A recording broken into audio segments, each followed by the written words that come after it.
screens. So being able to have two video screens, so two of the manufacturers have come out with that. And what we're seeing the industry look at is how that is going to be integrated. So what functionalities can we actually get out of having a second screen? So for example, our company, my division does applications. The main division of the company makes games, so we're the largest provider of games in the industry. So a lot of the games we have, we started looking at dual screens. For example, if you're sitting next to people, you could actually play and keep your cards on your screen. Don't want the card. The SVDUs or the monitors as the table, which makes it interesting playing. That's very clever, and I guess that's what you have to do with an increasingly demanding customer base. Wonderful, thank you. Patrick Prefontaine, President of DTI Solutions, thank you very much. It's my pleasure. The Business Breakfast, featuring Malcolm Taylor and Brandy Scott, with Budget Rent-A-Car, voted best car rental company in the Middle East by Business Travel Middle East. Whatever you love about travel, from relaxing beaches to exciting cities, you'll love it even more when you see the amazing prices in our big January sale. Book now for the best prices on short breaks to Europe, Asia, the UAE and Oman, and the islands of the Indian Ocean, starting at just 860 dirhams. Don't miss out. Visit us in store now or call 04 316 6666 or go to donatatravel.com. Donata, we love travel. Whether you're looking for a stylish yet relaxing retreat like Ramada, or the refined, elegant luxury of the Wyndham Grand Collection, whether for business or pleasure, a team conference, or a beach retreat, Wyndham Hotel Group have the ideal suggestions. And to help you delve into all your options, just listen out for the travel tips with Wyndham Hotel Group, your ultimate travel companion for 2013. With more than 30 hotels across the Middle East and over 7,000 around the world waiting to welcome you. Travel tips with Wyndham Hotel Group, only on Dubai Eye 103.8. If you're an investor, here's some very good news from Dubai Investments Park. Expats can now own residential, commercial, and industrial properties in Dubai Investments Park for up to 85 years. The park has easy access to key highways and is home to a thriving community. Get the best of world-class facilities and state-of-the-art infrastructure right here in Dubai Investments Park. Call 800-DI Park. That is 800-347275 today. Become a member of the Rotana Rewards exclusive program and receive nothing but the best. From a VIP welcome to exclusive deals at some of the best dining establishments. So start enjoying the finer things in life that now come standard. Visit RotanaRewards.com or call 800-7744. Dubai Shopping Festival 2013 presents Festival Promenade in Dubai Festival City, featuring the DSF Fun Fairground, the Italian Circus, and Bedouin Lifestyle Camp. Join us for scrumptious treats, fireworks, and fun for all ages every DSF night at Festival Promenade, Dubai Festival City. This is entertainment at its best. For more, call 600 545555 or visit DubaiEvents.ae/DSF. Dubai at its best. Ever thought about visiting Ireland and experiencing our famous hospitality? Or maybe you're already planning a trip back home. Well, 2013 is the year of the Gathering Ireland, a year-long celebration of all things Irish. It's the perfect time to visit, and with Etihad Airways, it's never been easier. Book with Etihad Airways from Abu Dhabi to Dublin by the 31st of January from just 2,990 dirhams. For more information, visit thegatheringireland.com. Be part of it. Terms and conditions apply. Dubai Eye 103.8. Streams live 24/7 on DubaiEye1038.com.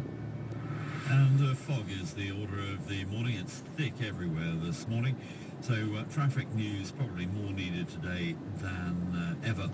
Please do text us in on 4001 if there's anywhere that's particularly bad or if there have been any accidents, which I guess there might be this morning. We'd like to share that with everybody else because it will help people to know exactly what's coming up on the roads as visibility is so impaired this morning. So we'll play a real part in helping other people drive to work this morning. If you wouldn't mind texting us 4001 where or what is happening on the roads. Now, Dubai Exports, which is the export promotion agency of the Department of Economic Development, says it facilitated 5 billion dirhams worth of trade during 2012, which eclipsed its 2011 figures. They got about 2.6 billion dirhams worth of orders out of Saudi Arabia, and Morocco was the next highest at 240 million. And out of the sort of companies that they've helped export, the packaging materials and plastics sector accounted for 35% of the total exports, construction material 32%, and food and electricals were 11% down in third place. It plays a vital role for a lot of companies, helping them to reach export markets. The UAE telecommunications provider DO is restructuring operations and outsourcing jobs in a bid to boost earnings, according to Bloomberg, talking to the company's CEO. It's outsourced roles in some call centres to its IT department since the start of this year, says Osman Sultan. Strategy is expected to continue through the year. It's got about, at the moment, about 47% share as it eats into Etisalat's market. We've only got the two providers at the moment. The DO reported a 34% rise in net profit in its third quarter 2012 results. And sorry that has confused a lot of people out that the UAE Central Bank will not impose limits on mortgage lending without consulting commercial banks. The Central Bank Governor, Sultan Nasser Al Suwaidi, was quoted by a local newspaper, said that the Central Bank, or seemed to appear to show that the Central Bank was backing away from mortgage caps on residential mortgage lending. He was quoted yesterday in the Al Ittihad newspaper saying there'd been a misunderstanding in the media that no central bank ruling had been issued, only a warning to banks to be prepared for rule changes in the future. And yet the Emirates Bank Association had a big serious meeting last week, working on the basis that it was 50% cap for expatriates for their first home, 40% for the second. They sent a letter to the central bank. This is really, I suppose, stirred this response from Mr. Suwaidi. But the Emirates Bank Association seemed to feel that it was a concrete directive, but the central bank now is saying no, it's just a thought, and that we will be putting rules into place in the middle of the year, but we will talk to the central banks first. Now, Greg Gibbs is a Singapore-based senior currency strategist at the Royal Bank of Scotland, talking here with Rishad Salamat about the Philippines peso and other currencies in the region. Let's chat a little bit about this. Just, this Bank of Japan meeting is going to be absolutely crucial again. What are you looking for out of it? Well, there's a very wide consensus that they're going to raise their APP another 10 trillion to around 111 trillion. But what is interesting about that is that they're already buying JGBs or assets at a faster pace as a percentage of GDP than the Fed is. And I don't think that's as widely recognised as some people do. And I guess you could argue, therefore, they're already conducting a more aggressive form of quantitative policy easing. The other crucial change, of course, will be the introduction of a 2% inflation target. Again, well heralded. The market fully anticipates this. But again, another very big change from the BOJ and what has been a frenetic pace of policy change over the last several months. Yeah, frenetic change when it also comes to the yen's value as well. 13% weaker than it was about 2 months ago. 90 yen seems to be a crucial level. We were above it, but how much resistance is there though?